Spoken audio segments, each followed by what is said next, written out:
Bien, alors petite vidéo d'explication, une autre.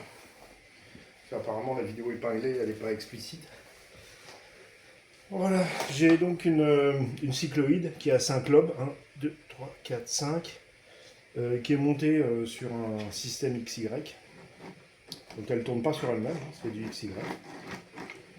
Et lorsqu'elle est poussée vers l'extérieur, elle emmène en rotation les roulements récepteurs, qui eux se coinçaient entre un stator et la cycloïde. Voilà, donc ça c'est le principe. Voilà. Donc à chaque fois qu'on tire la cycloïde vers l'extérieur, il s'ensuit une réaction de rotation du rotor. Le rotor est relié à un système de pignons. Donc là j'ai une division par 6, c'est-à-dire qu'en fait 5 lobes, 6 pignons lorsque je fais un tour de cycloïde, je fais un sixième de tour au niveau des roulements. Et donc là j'ai un multiplicateur par 6 en dessous, par pignon. Et donc au pignon central, dans la vidéo épinglée précédente, le pignon central est relié à un alternateur, donc qui génère du courant. Donc le principe est simple, c'est qu'on met un système qui, là, imaginez qu'il y a une masse ici, voilà, et on le met en rotation. Donc ça, c'est une position d'équilibre. On a une rotation et il ne se passe rien. Voilà. Donc j'ai besoin d'une certaine quantité d'énergie pour mettre la masse en rotation, point barre.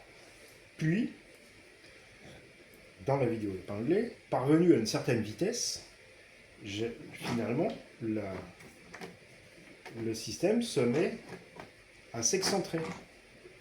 À chaque instant, à chaque degré, il y a un excentrement qui est créé, tout simplement parce que la masse tire vers l'extérieur, vu qu'elle pèse lourd, elle pèse plus lourd. Voilà, la masse, c'est ce qu'on appelle une gravité artificielle. Donc la masse tire et donc emmène le système, à faire sa fonction XY. Et donc la fonction XY crée la rotation des roulements. Voilà, c'est aussi simple que ça. Donc ça, c'est le principe de fonctionnement. Alors, voilà. Donc, une position d'équilibre, quand la vitesse n'est pas assez importante, la masse, la force centrifuge n'est pas assez importante. Donc le système reste en place parce qu'il n'arrive pas à vaincre les frottements.